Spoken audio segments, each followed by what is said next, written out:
Ahora nos centramos en las entrevistas que tenemos programadas. Está con nosotros el vicepresidente del Congreso, el parlamentario Luis Roel, para conversar el día de hoy de diversos temas.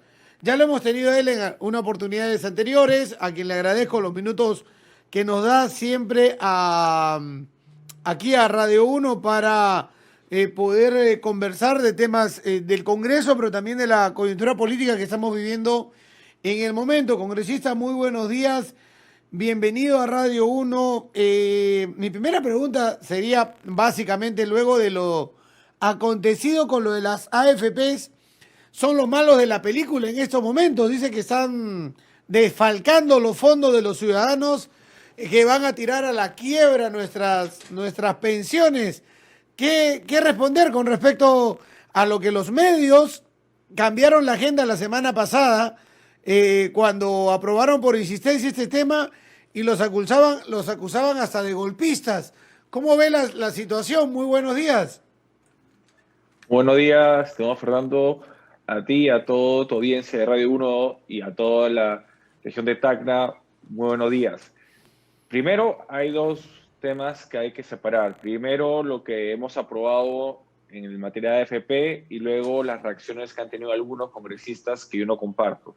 Sobre lo primero, yo creo que estamos en una época en donde tanto el gobierno del señor Vizcarra como la gestión hoy por hoy del gobierno de Sagasti con el ministro Waldo Mendoza no está funcionando en la materia de reactivación económica, no está funcionando en materia de reactivación de empleos formales. Esto tiene como reacción de que las personas, los ciudadanos, los peruanos no tengan dinero, porque si tenían ahorros, ya lo gastaron. Si la mayoría, si tiene un trabajo formal, precario, ya no lo tiene. Entonces, ¿a dónde van a buscar dinero? No van a salir a robar.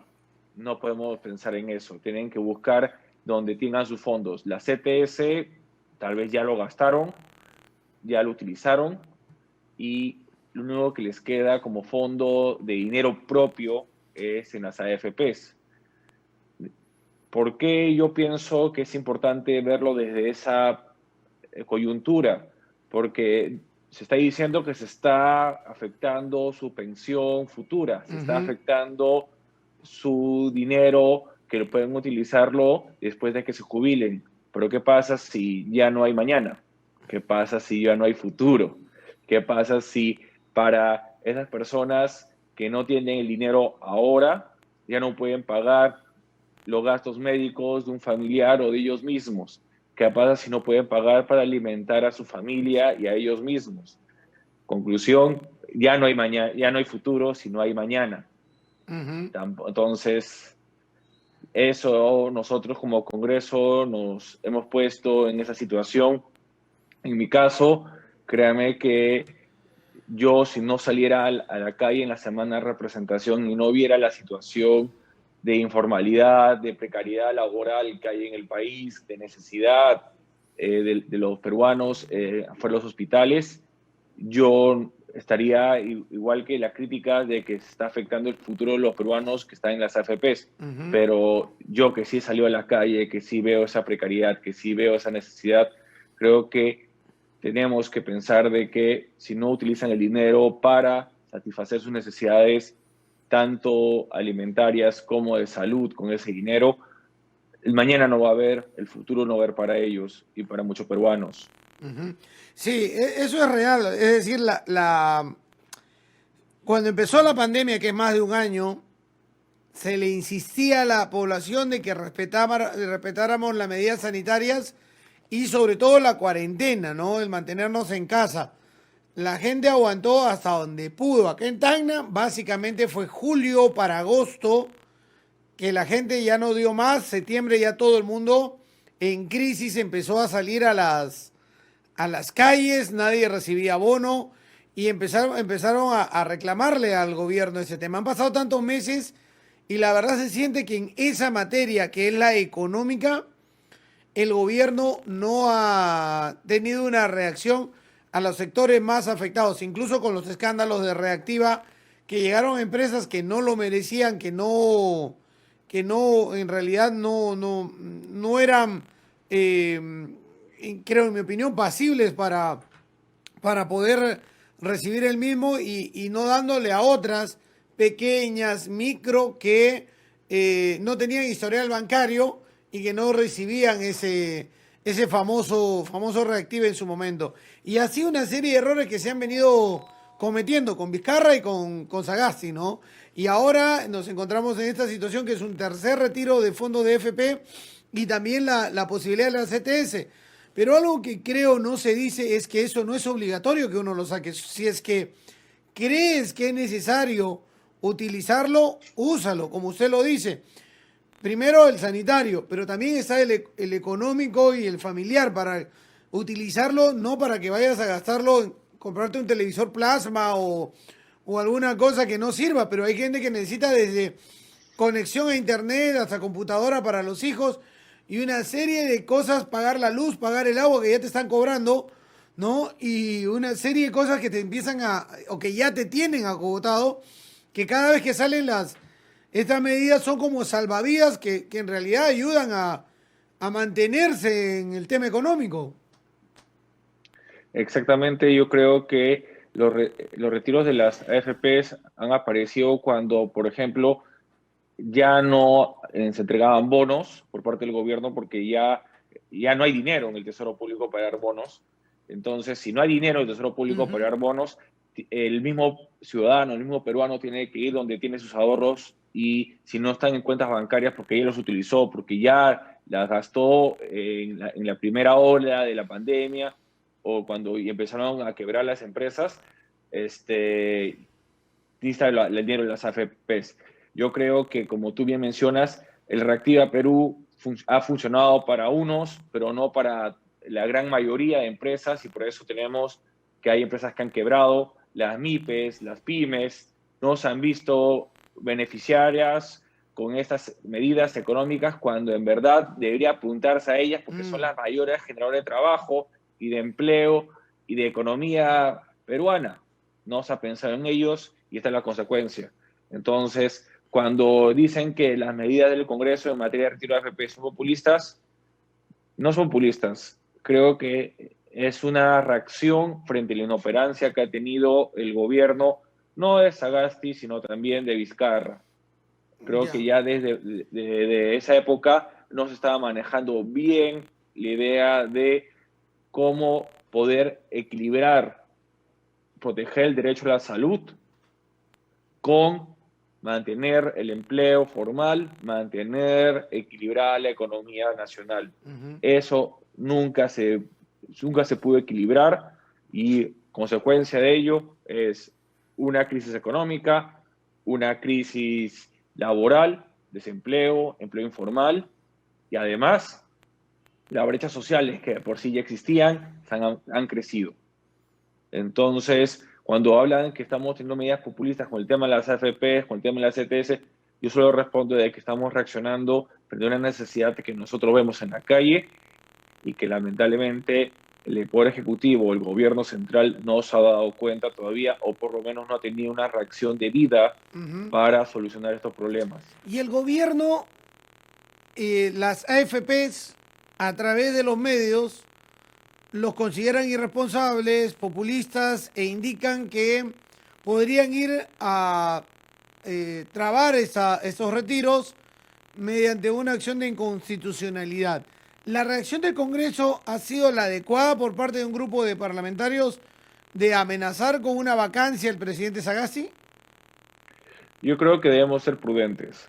¿En qué sentido? Ya hemos tenido crisis políticas el año pasado que lo único que han generado es incrementar ya las crisis que teníamos y que tenemos de salud económica que ya mencioné, laboral y de brechas sociales.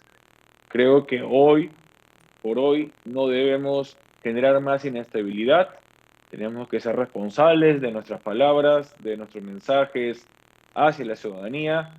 Creo que si bien hay un malestar de algunos congresistas dentro del Pleno del Congreso en materia de que no les parece correcto que si ya en dos momentos que se dieron medidas de retiro de la AFP, no han habido demandas de inconstitucionalidad, no se ha observado las mismas, en este tercero, sí se ha observado que en este último se esté señalando de que se va a ir a una demanda de inconstitucionalidad.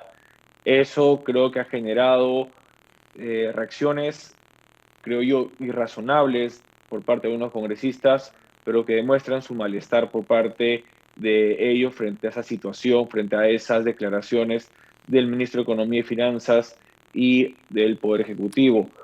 Creo yo que tenemos que ser prudentes, no tenemos que buscar destabilizar al gobierno, quedan menos de 3 meses y que hay un cambio ya de gobierno, tenemos que mantener la prudencia, la estabilidad política y manteniendo la estabilidad política, mantendremos por lo menos la estabilidad económica en las inversiones privadas, tanto extranjeras como nacionales.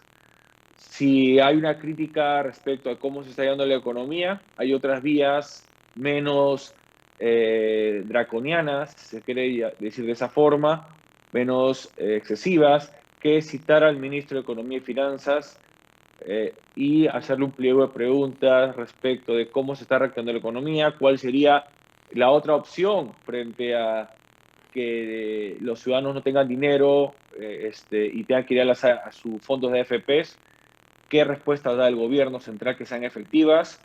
Hay maneras menos dramáticas que obviamente buscar vacar o censurar al presidente, Y al como es ministro, convocar al ministro de Economía y Finanzas. y al ministro de censurarlo, ¿es oportuno?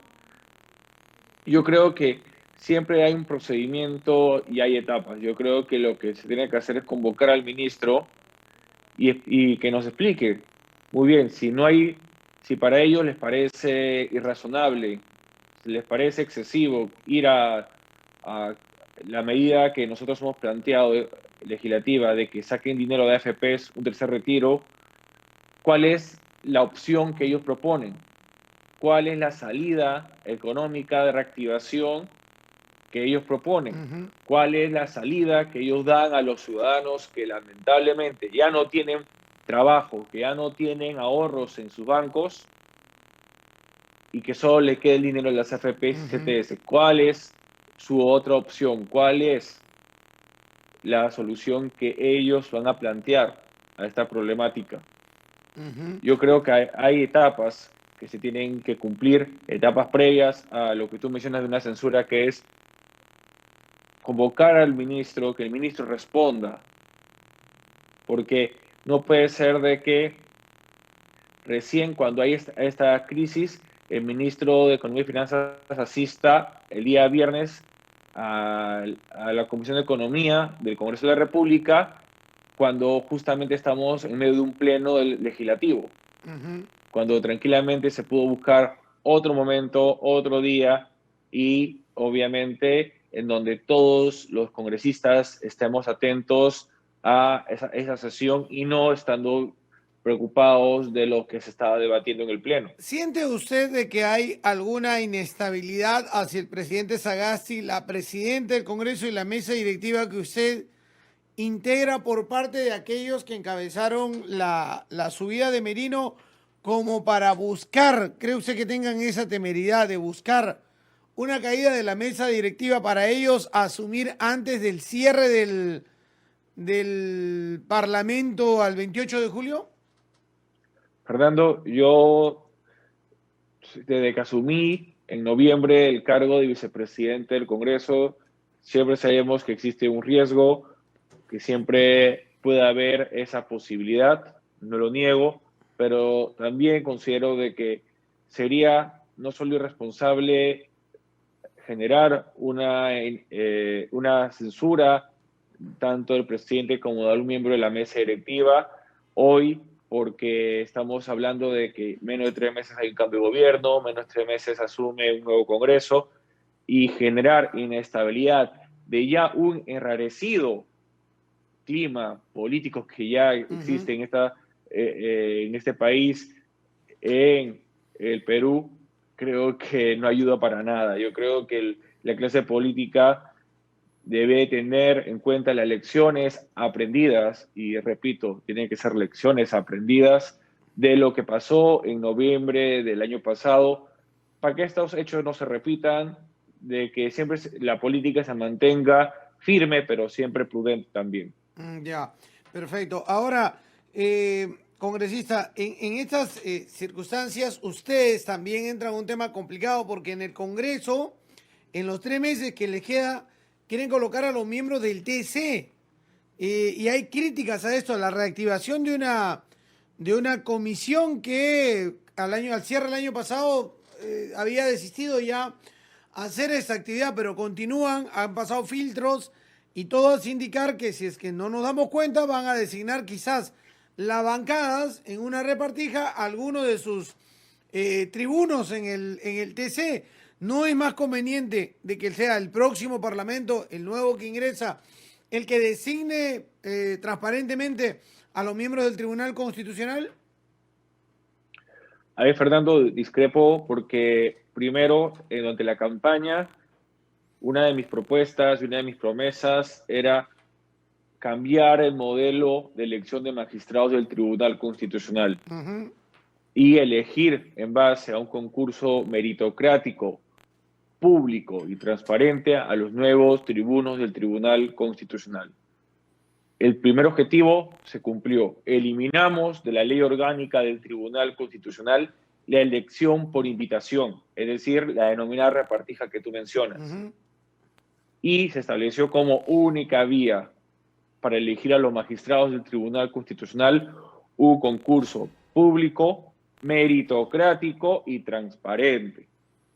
En ese sentido, yo creo que estamos cumpliendo la promesa de campaña, que es, por un lado, haber ya modificado las reglas de elección de magistrados del Tribunal Constitucional, eliminando la repartija, y por otro lado, estamos cumpliendo con el mandato constitucional que nos obliga, y repito, nos obliga la Constitución a elegir a los magistrados cuando estos vencen su término. Y ya pero eso va ya más de sucedió un hace año años. claro, pero eso ya va más de un año, y lo digo, más de un año, casi 2, de que hay magistrados con mandato vencido. Y no queremos que pase como sucedió con el fenecido magistrado Vergara Gotilli, que estuvo hasta más de 2 periodos frente a la indecisión del Congreso. Necesitamos cumplir con el mandato constitucional y frente a ello hay un concurso público que se ha estado manteniendo. Si ustedes entran al portal web del Congreso de la República, va a poder revisar las hojas de vida de todos los candidatos, puede revisar las tachas que se han realizado y cómo estas se han absuelto. La Contraloría General de la República participa en diferentes etapas de este concurso para revisar los antecedentes, las hojas de vida y declaraciones que presentan los candidatos. Y además, todas las sesiones son públicas y a la vista no solo de la ciudadanía, sino de la prensa, que, como tú podrás advertir, si sucede algo inesperado, algo dudoso, ustedes podrán hacer mención y podrán sacarlo a la luz. Y si también eso sucede, créanme que yo voy a ser uno de los primeros, si no es el primero, de denunciar ese proceso y ese concurso público. Ahora, ¿y no van a cambiar a todos? ¿Llegarán a cambiarlos a todos? Esperemos cumplir con el mandato constitucional. Porque si no me equivoco, 6 de 7, ¿no? Claro, tiene que cambiarse a 6 magistrados. La idea es de que por lo menos podamos cumplir con el mandato de, si se puede lograr conseguir a 6 magistrados que cumplan con las expectativas no solo del Congreso, sino de la ciudadanía, habremos cumplido nuestra misión. Si no se logra eso, por lo menos veamos tener a 1, 2, 3, eso ya sería un avance en relación al Congreso disuelto anterior. Si ven la fotografía del Congreso actual, el que está funcionando y el que se viene, ¿cuál va a estar mejor compuesto?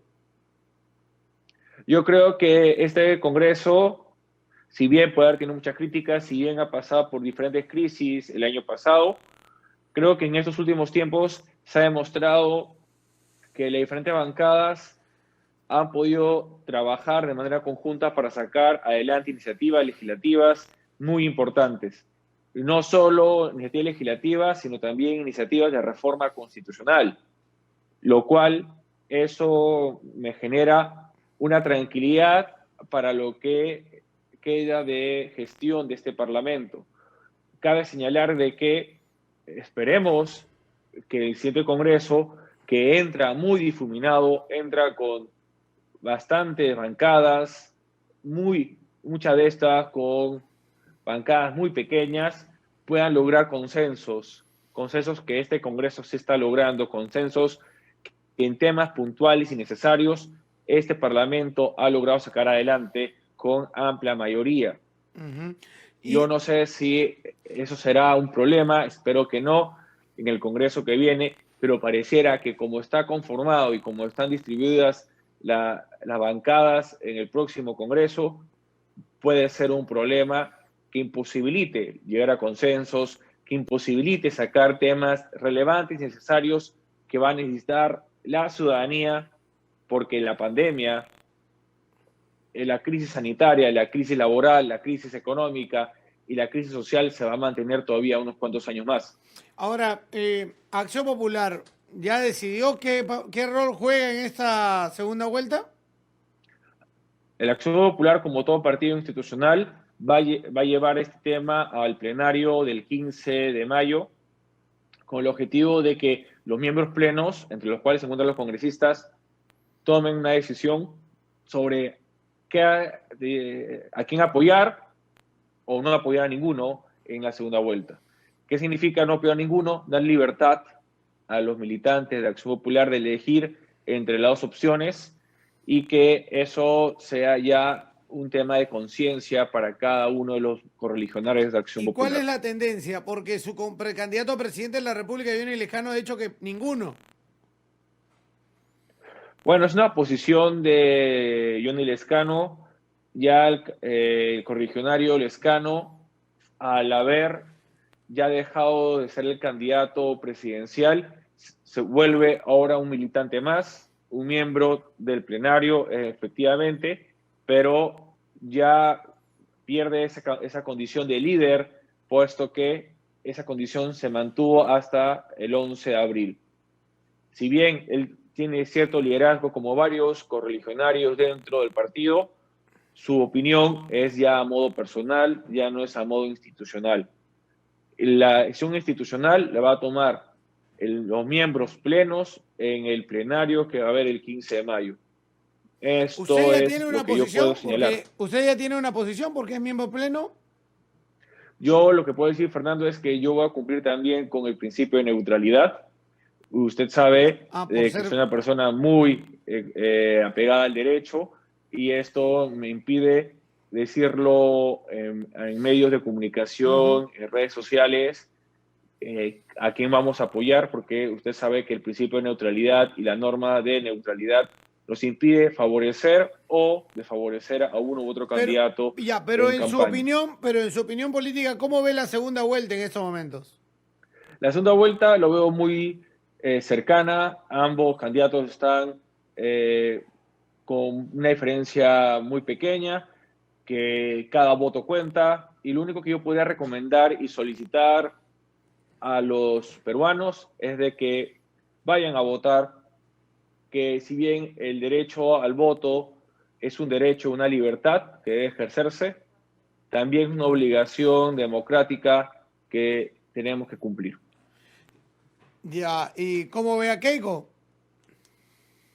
Tanto el candidato Castillo como la candidata Fujimori, ambos son candidatos que cada uno hace su campaña, que cada uno plantea sus propuestas y será la ciudadanía quien elija a quien consideren mejor. Pero, congresista, ¿es campaña eso que estamos viendo? ¿Son propuestas eso que estamos viendo? Sinceramente, o sea, estamos viendo peleas, enfrentamientos, más que una campaña concreta para llegar al ciudadano de ofrecimientos. Un señor Castillo que no puede ni siquiera presentar un equipo técnico ni exponer un plan de gobierno primigenio que nadie se lo aceptaría, y una señora Keiko Fujimori que empieza a colocar en su equipo técnico a gente de oscuro pasado y que sus propuestas suenan más populistas, como esa distribución del canon a cosas reales que en realidad vayan a sacarnos de dos temas que son fundamentales en estos momentos: la lucha contra la pandemia y el tema de la reactivación económica. Efectivamente, Fernando, yo creo que los candidatos en los próximos debates deben centrarse en esos temas. Como ya señalé, y lo vengo repitiendo en tu programa, hay 4 temas muy importantes, que es la crisis sanitaria, la pandemia, cómo enfrentarla, la reactivación económica, tener una hoja de ruta de cómo se va a reactivar la economía peruana. Tercero, cómo vamos a recuperar los miles de trabajos formales que se han perdido en la pandemia. Y luego, y no menos importante, cómo vamos a cerrar las brechas sociales que lamentablemente con esta crisis económica, con esta crisis sanitaria, con esta crisis laboral, se han incrementado y no se han reducido. Son 4 temas que creo que le gustaría que estos candidatos se centren a debatir y que sean, como tú bien mencionas, con propuestas concretas, viables y que se puedan lograr en un corto y mediano plazo. Perfecto. Congresista, muchas gracias por acompañarnos. Siempre es un gusto conversar con usted y conocer su opinión. Bienvenido siempre a Radio 1. Muchas gracias, Fernando, y siempre que tú me invites, aquí estaré. Gracias. Un fuerte abrazo y buenos días a todos los amigos de TACNA. Bien, era el segundo vicepresidente del Congreso, Luis Roel, que nos acompañaba el día de hoy aquí a través de Radio 1.